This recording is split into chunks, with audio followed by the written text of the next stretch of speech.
And action.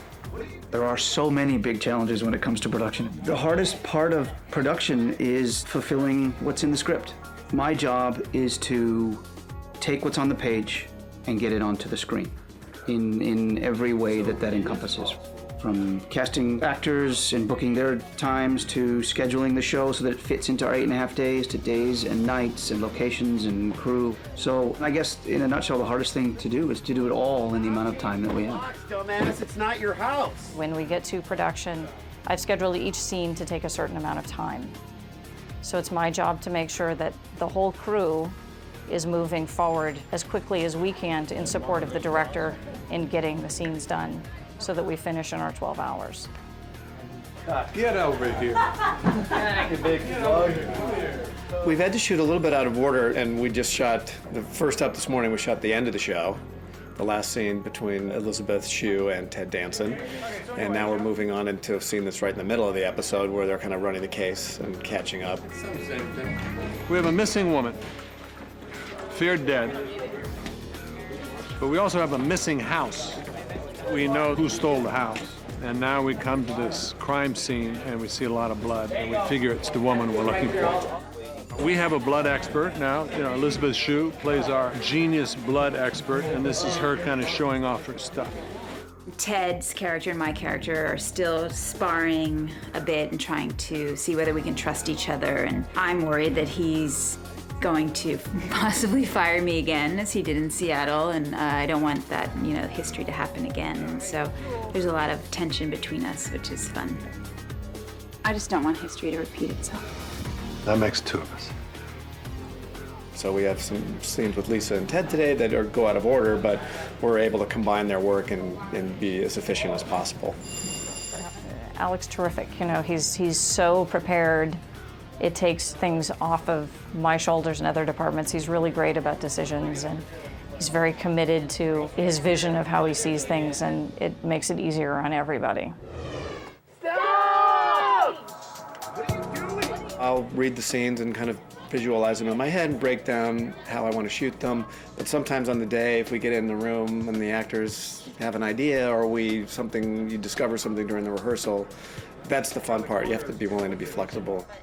The way we'll set up a scene is we'll just circle up as a group of actors and we'll just say the words just to make sure it's all making sense for us.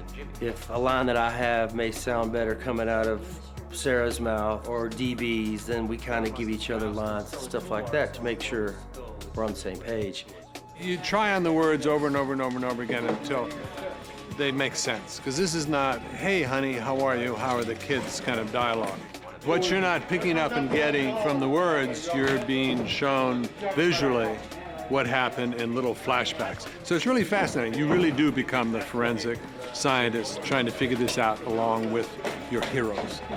In every scene, I handwrite out all my lines.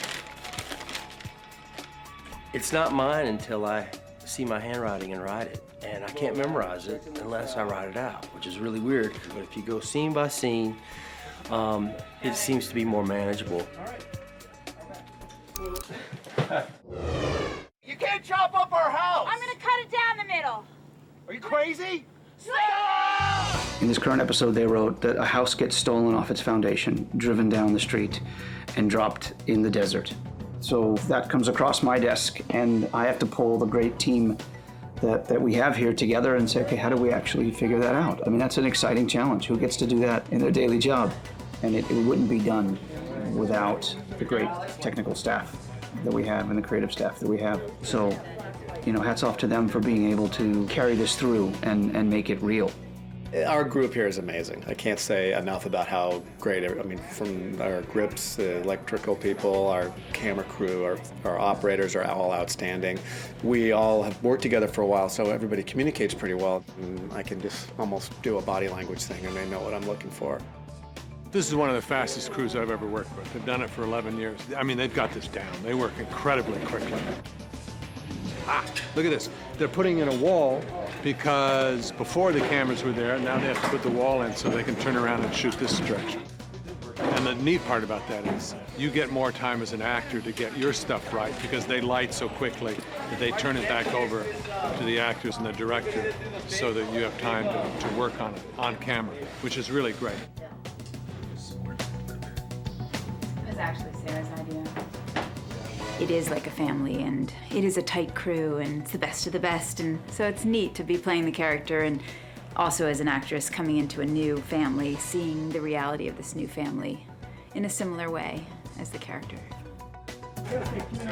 Most fun 6 months of my life. You come to work with master carpenters, master electricians, people who can paint with light. You know, it's an astounding group of technicians who are really, really good at their job. It's fun to watch. A lot of times I feel like there's this giant old school stopwatch behind us because you just can't stop for anything. It's just 90 miles an hour all the time, which is cool once you get used to it, but I dig it. I dig it. I find that money. Let's go. You always think when you read the script, we're never going to be able to get the shot in 9 days, and we do. It just happens, and that's fun. I mean, that's the fun part. At the end of the day, when we get real quiet and we roll, I mean, it's like being a kid. This is such a blast. I pinch myself coming to work every day. It's a pretty fun job. And cut. Cutting.